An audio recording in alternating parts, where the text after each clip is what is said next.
Trabahante sa usa ka dime shop gipusil patay sa live-in partner sa iyang kanikapuyo. Base sa investigasyon sa Lapu-Lapu City Police, naghatod og sustento sa iyang tulo ka mga anak ang biktimang si Edward Gabanada og nanihapon uban kanila niadtong Martes sa alas 8 gabi dihang naabot ang kasamtangang live-in partner sa iyang kanikapuyo. Giingnan sa suspek ang biktima nga hugasan nini ang ginamit nga plato nga misangpot na hinuon sa ilang panaglalis ug pagsinukbagay. Giuwang sila sa inahan sa bata apan human sa siya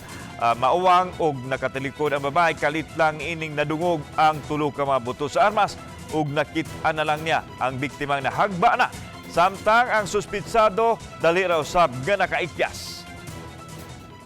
Naging sila panagbikil daan marag di not in good term gud sila kada na siguro sa former living partner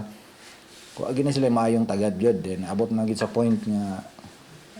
mao na to nag-away na gid di napatay na gid sila then wala siya kabaw nga nagdana din nig armas ang suspect atong nakabunot din siya kay medyo gamay man gud niya ang biktima ani suspect dako ang biktima matong lupig gid siya sukmagay.